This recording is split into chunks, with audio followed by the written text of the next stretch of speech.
So far in Algebra 1 and Algebra 2, we've talked about real numbers, the real number system.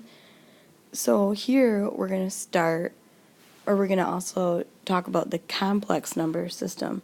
So all real numbers are complex numbers.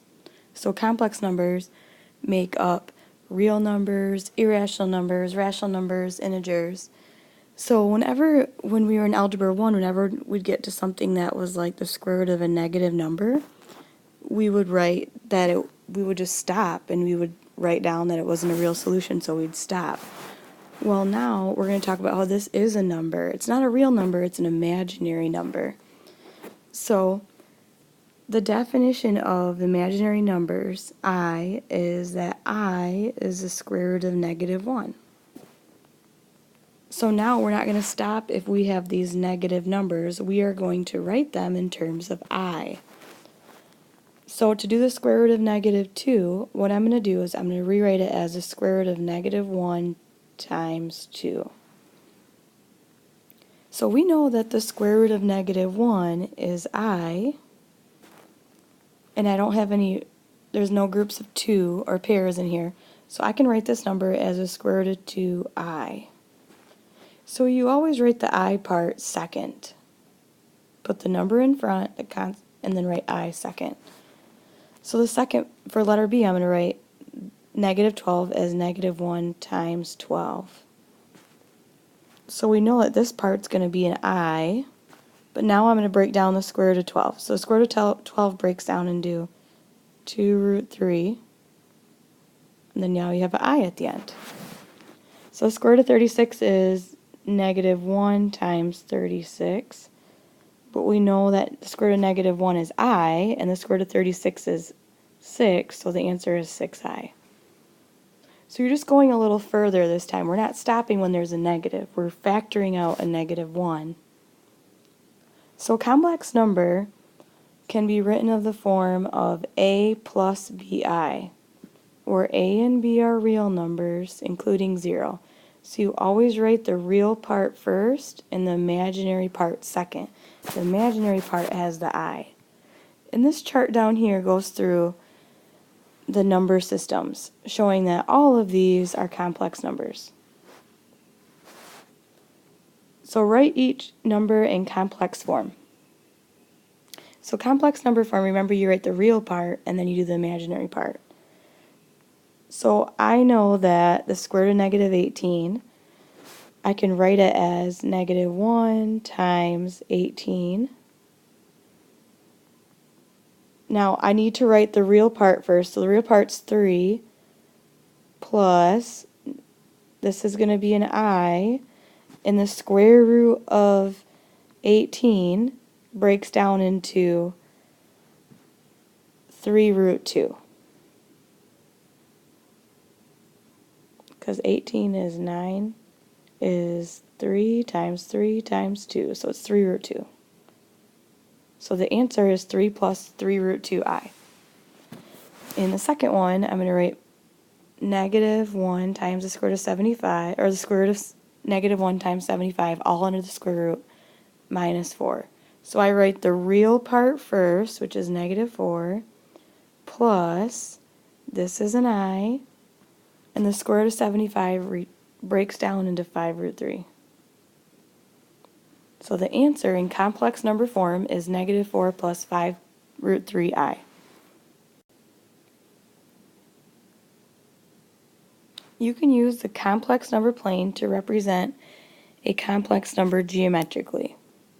So if you had to graph 3 minus 4I, the horizontal axis is the real axis, and this is the imaginary axis. So you'd go right 3 because the real part's 3 and the imaginary is -4. So you go down. So if you remember, the absolute value is a distance from 0 on the number line. So if I would find the distance between this point, you could either do the distance formula, which I think would be pretty long, or you could use the Pythagorean theorem. So with the Pythagorean theorem, this is the same thing as doing 3 squared plus 4 squared. So in this one, it doesn't matter the order if I did 4 squared plus 3 squared.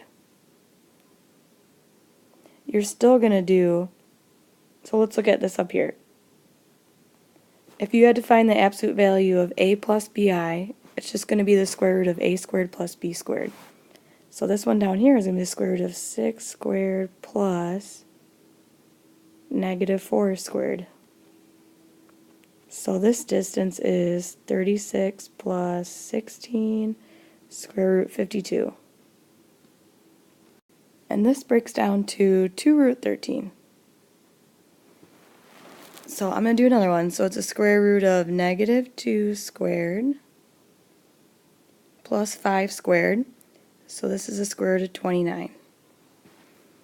This one is a square root of 4 squared plus 0 squared. So that's just going to be 4. So that's it. Okay, number 4, find the additive inverse. So the additive inverse of negative 5i is positive 5i. The additive inverse of this is negative of 4 minus 3i. So that's going to be negative 4 plus 3i. And this is going to be the opposite of the quantity a plus bi. So it's going to be negative a minus bi.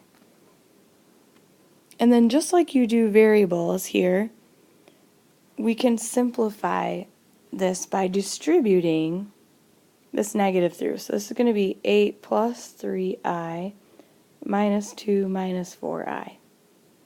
So that's going to be 6 minus i. So remember, you write the real part first and the imaginary part second and combine like terms. And then this one I'm going to distribute. So it's 7 minus 3 minus 2i. The real part first and the imaginary second. So the i's work like you would combine like terms with an x. And then number 6, I'm going to multiply 12 times 7, which is 84. Because I can write this as 12 times 7 times I. And then you have I squared. So let's look at I squared. So if you have I squared, and we know that I is a square root of negative 1.